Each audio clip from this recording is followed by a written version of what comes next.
Is Hank Wyatt from Huntsville, Alabama suing the state to get compensated for the loss of his great-great-grandfather's slaves and their descendants which should have belonged to him according to a 153-year-old will? No, that's not true. The story was made up by a website that invents tales of bizarre crimes and sex acts in the form of news articles in order to attract clicks and ad revenue.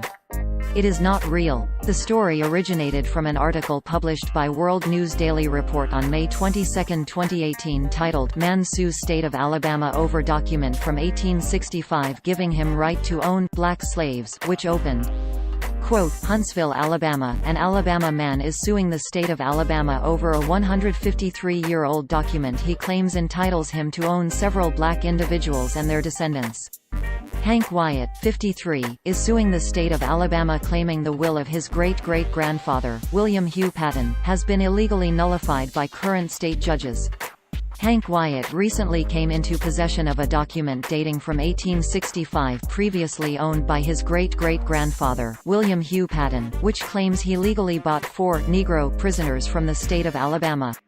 The 153-year-old document signed by the governor of Alabama at the time, Thomas H. Watts, boldly states that William Hugh Patton is given ownership over the aforementioned prisoners as well as to all of their descendants. End quote. Users on social media might have thought it was a real news article given just the summary. Quote, "Man sues state of Alabama over document from 1865 giving him right to own black slaves." Huntsville, Alabama. An Alabama man is suing the state of Alabama over a 153-year-old document he claims entitles him to own several black individuals and their descendants.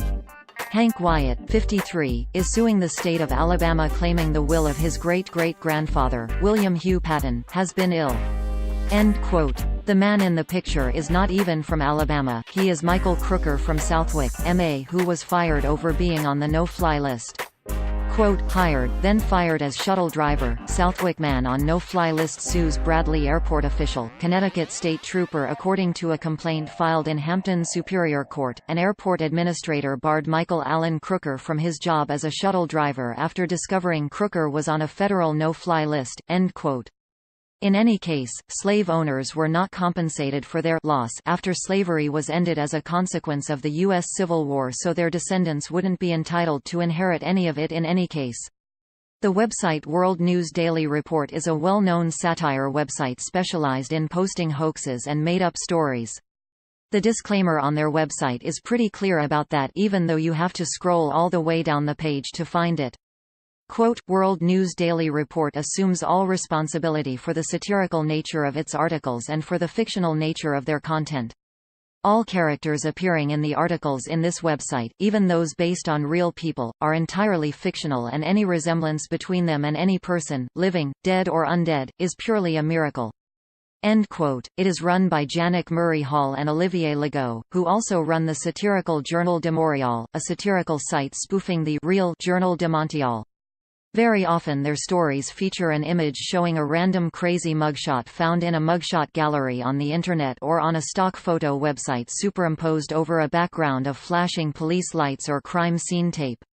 Articles from the site are frequently copied, sometimes even months or years later, by various fake news websites that omit the satire disclaimer and present the information as real.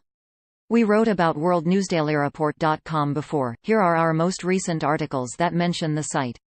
Fake news: man did not crash into river after attempting to give himself oral sex while driving. Fake news: Donald Trump not bestowed honorific title by Association of People with Small Hands.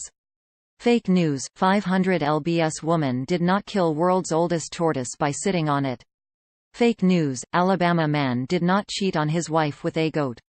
Fake news: lottery winner not arrested for dumping $200,000 of manure on ex-boss's lawn.